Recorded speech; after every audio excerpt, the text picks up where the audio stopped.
Question 1. Pyridoxine is otherwise called as option A vitamin B1, option B vitamin B2, option C vitamin B12, option D vitamin B6. Comment your answer. The answer is vitamin B6. जो vitamin B6 होता है उसका दूसरा नाम pyridoxine होता है, जो कि वाटर सोल्यूबल विटामिन है। उसी के साथ साथ जो विटामिन B6 है वो हमारे बहुत से भोज्य पदार्थ होते हैं उनमें पाया जाता है।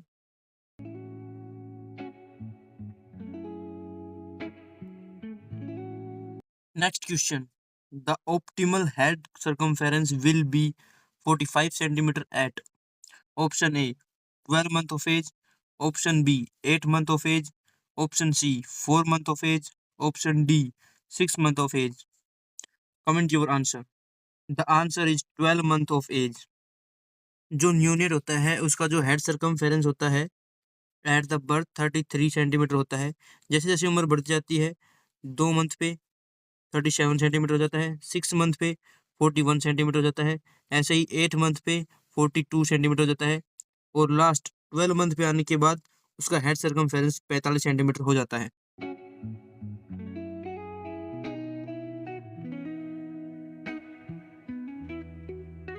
Next question. In which stage of labor the placenta is delivered? Option A stage first, option B stage third, option C second stage, option D fourth stage. Comment your answer. The answer is third stage. Labour की जो third stage होती है उसके दौरान ही placenta की delivery की जाती है। इस थर्ड स्टेज के दौरान ही यूटेरोटोनिक जो ड्रग है वो दी जाती है, उसके द्वारा जो कोट्रैक्शन के माध्यम से प्लेसेंटा की डिलीवरी कराई जाती है। लेबर की 3 स्टेज होती है। जो पहली स्टेज होती है उसके अंदर लेबर स्टार्ट होते हैं और जो सर्विस होती है उसका फुल डायलेशन यानी कि 10 सेंटीमीटर डायलेशन होता है। उसके बाद हमारा जो सेकंड स्टेज है वो स्टार्ट होती है सर्विस के 10 सेंटीमीटर डायलेशन से लेके फिटस की डिलीवरी तक सेकंड स्टेज में काउंट करते हैं। उसके बाद जो थर्ड स्टेज होती है उसके अंदर हम प्लेसेंटा की डिलीवरी करवाते हैं।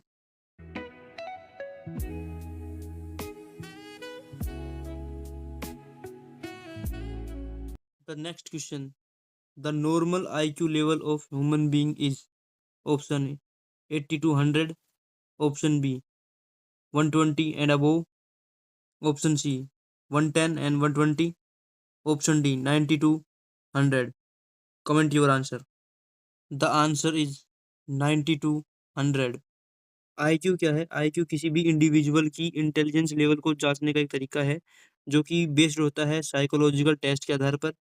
तो IQ कैसे निकालते हैं? उसके जो मेंटल एज है इंडिविजुअल की वो अपॉन में क्रोनोलॉजिकल एज इनटू में 100। इस प्रकार जो नॉर्मल IQ लेवल होता है ह्यूमन का वो 90 to 100 होता है।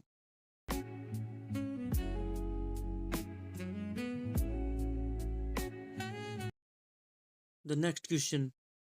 Down syndrome is also known as option A trisomy of 13, option B trisomy of 18, option C trisomy of 21, option D monosomy of 31. Comment your answer. The answer is trisomy of 21. Down syndrome एक genetic बीमारी है जिसके अंदर क्या होता है कि down syndrome वाला जो पीपल होता है वो पैदा होता है एक एक्स्ट्रा क्रोमोसोम के साथ में। मोस्टली पीपल के अंदर 23 पेयर्स में क्रोमोसोम पाए जाते हैं यानी कि 46 क्रोमोसोम पाए जाते हैं जो कि ईच सेल के अंदर पाए जाते हैं। लेकिन डाउन सिंड्रोम जो पेशेंट होता है उसके अंदर एक एक्स्ट्रा कॉपी हो जाती है 21 क्रोमोसोम की, जिस वजह से उसकी ईच सेल के अंदर 47 क्रोमोसोम पाए जाते हैं। इसलिए इसको ट्राइसोमी ऑफ 21 क्रोमोसोम भी बोलते हैं। जो डाउन सिंड्रोम के जो पेशेंट होते हैं उनके क्या साइन होते हैं? उनके अंदर जो नोज है वो फ्लैट नोज ब्रिज पाया जाता है, शॉर्ट नेक होती है, स्मॉल ईयर होते हैं और उसके साथ में उसके हैंड और जो फिट है वो भी स्मॉल पाए जाते हैं।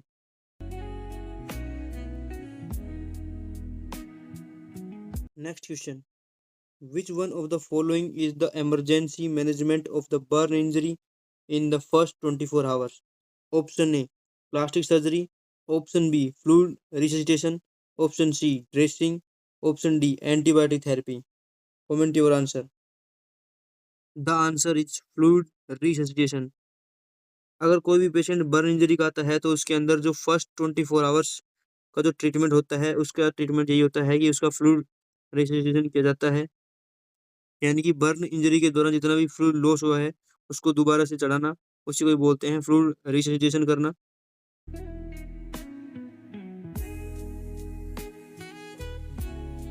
Next question, A framework for the quality care does not include option A critical thinking, option B professional standards, option C mission and values, option D care guidelines.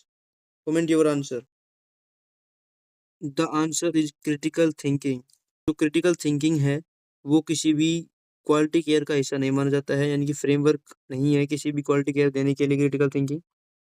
जो professional standard है, mission value है और consequent है और care guidelines है, ये framework पाए जाते हैं क्वालिटी केयर के।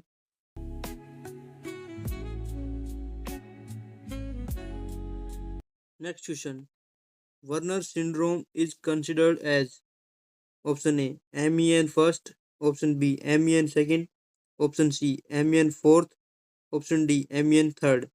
Comment your answer. The answer is MEN first. MEN first की फुल फॉर्म होती है multiple endocrine neoplasia type first. ये एक हेरिडिटी कंडीशन होती है जिसका ओरिजिनल नाम होता है Werner syndrome.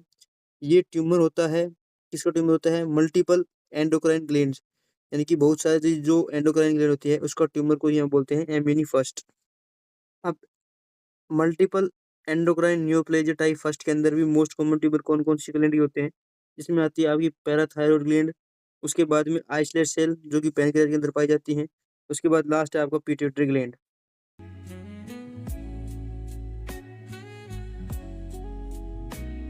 Next question, which is a chronic inflammatory and autoimmune disease affecting the peripheral synovial joints of bones?